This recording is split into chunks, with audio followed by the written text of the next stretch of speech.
Hello guys, welcome back to our YouTube channel. This is going to be a motorhome one, and I'm going to be setting up a new playlist for technical stuff on motorhomes, really, to do some sort of reviews on our new van that we can be getting and some modifications on it. So we've sold our Swift, which is a Swift Lifestyle 6-berth van, which is a nice van, but the main reason we sold it is because of the 6-berth size of it. Kids don't go away with us anymore, so we've downsized and we're getting an Adria twin, which we'll be picking up in about 6 days. So I'll be doing a little vlog review on the new van when we get it, and we'll start hopefully getting out again when the pandemics or the lockdowns lifted, and we can start getting out to some of the campsites and stuff again. Hopefully in 6 days we should be going up, pick the van up, and then we'll be doing some reviews along the Kent coast again. But today this video is about TVs for motorhomes or caravans, camping TVs, 12 volt TVs, and how we can make a cheaper version of the TV rather than buying the camper van ones, because a lot of people buy the motorhome or camper van ones, which are normally double the price to what you can do with shop bought ones, normal ones. So we're going to go through that. So what ones are out there at the moment? Well, like this one here is one of the most bought TVs, Avtech, which, and I mean they do a lot smaller. This is quite an old one. Runs on 12 volts or 240 volts. They do a smart version now, but the smart version only has the BBC apps and on-demand apps, as far as I know. It doesn't have to. I don't think it has Netflix and Amazon, because I haven't been able to see that online. And these are very good TVs. Viewing quality is brilliant on them, and the sound quality is good. And you can watch them at different angles, which is one of the big issues with cheap TVs. But the downside with these is they range between £400 to £450, which is a lot of money for a 12 volt TV. Other ones out there, that, there's a Ferguson TV, there's one Begin Rest, which I haven't been able to find again, some recommended. Cello, which were terrible TVs at one point because you couldn't see anything at the angles, but apparently they're quite good for some people now. But they're still ranging at about £250 for a 12 volt TV. So they're quite expensive, and they're not really the top of the range TVs. So you're paying a lot of money really just because they're saying they're 12 volts. So I'm going to show you a TV that I'm running now and a TV later on, which are made by LG, and there's quite a few other manufacturers out there that do this, that you can run perfectly okay on 12 volts. So let's grab the camera and I'll show you what I've got in a moment. Right, so this TV here that I'm running on my computer is an LG TV. It's a 22 inch. It's quite an old one that I had, and the model number is 22 MT44D, and I'll put this in the links below on this video, and the other one that I'll be getting soon, to show you what models you can get.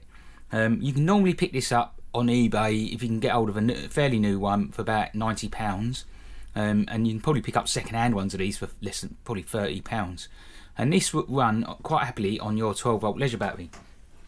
And what you're looking for, if you're going around the shops looking for TVs, you're looking for TVs with these sort of power supply bricks, not the ones where this 240 volt cable goes straight into the TV.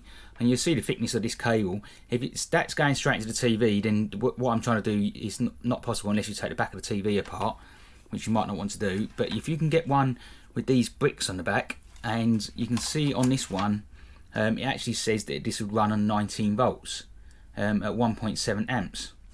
Now originally, my original video that I put out, which I've took off because I've found out I can do different, I got one of these, which is a DC-DC converter, which will convert your 12 volts up to your 19 volts. But I found out since that, because I'm playing around with this one and someone said so on Facebook, that I can actually lower the voltage on this one down. And this is running at the moment, it's on my power supply over here, this is running on about 13.5 volts, pulling about 1.5 amps. So it will run on a 12 volt leisure battery with no actual extra electrical connections. All you need to do to run this, you've got two options really. Let's just grab some bits. Right, so you can either go out and buy a bundle of these connections that you can get on eBay, and the one here with the pin in it, in the middle of it, the biggest one here, is the one for this TV. And you could solder two cables onto here, with a cigarette lighter on the other end, and Bob's your uncle, away you go. You're done. And the TV will run.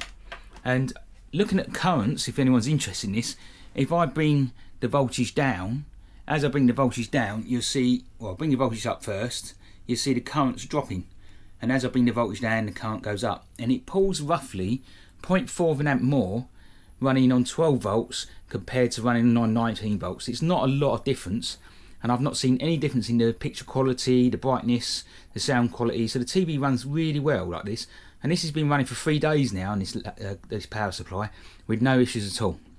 So not bad really for a cheap TV. Looking at the back of the TV, if I show you, here is the power supply I'm talking about. So that's just connected straight into my power bank, which would be your leisure battery. A little pin entry. The middle connection in the middle is a positive pin, and the outside is negative. And if you was connecting this up, I'll just take this out, and all I've done here is cut.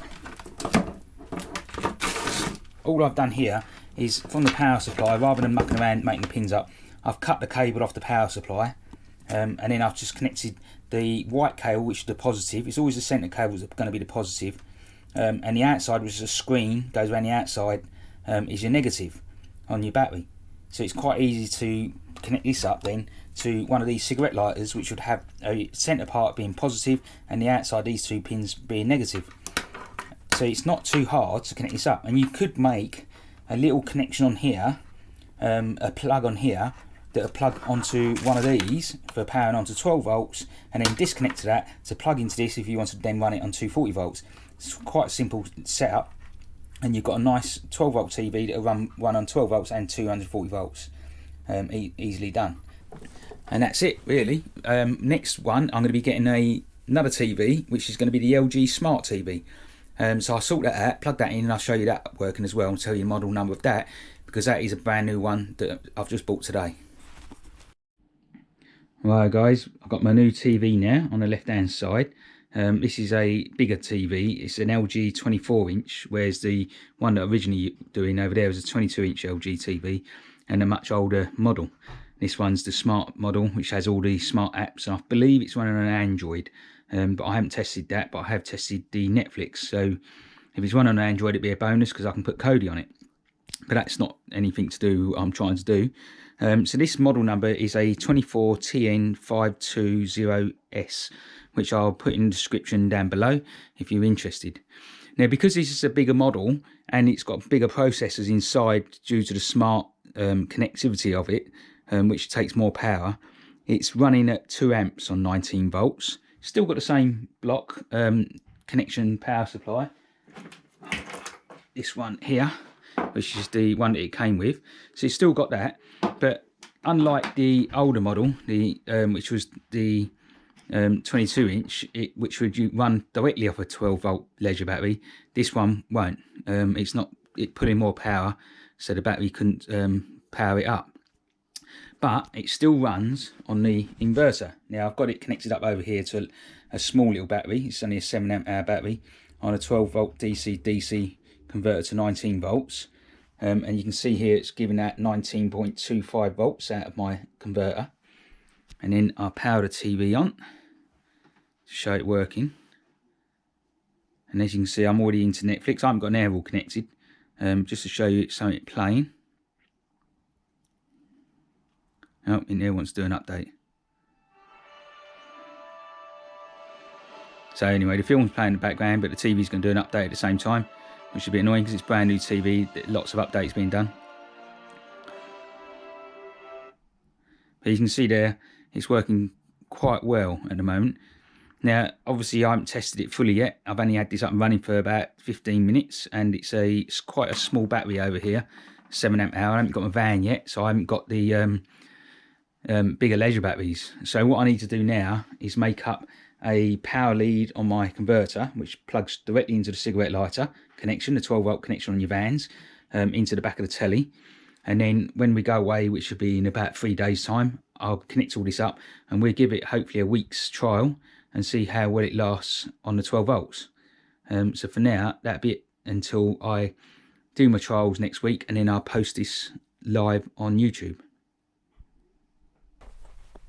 Alright, hello guys, so just to show you my final part on this TV modification thing that I was going on about. So this is the 24 inch LG that's up in my motorhome at the moment, and you can see down here I'm using the 12 volt to 19 volt converter. We used this for a few hours last night watching telly. It's just plugged in over here on the cigarette lighter. I'll pull it out and show you that cigarette lighter in a minute.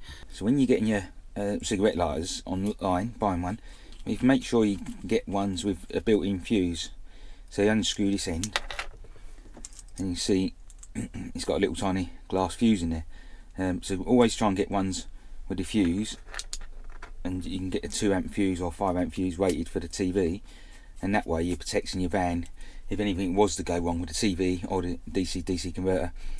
This fuse would blow rather than doing any damage to your van.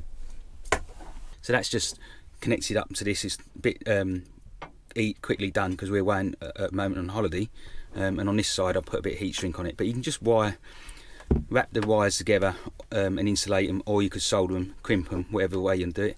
And then this I'm going to stick to the back of the telly.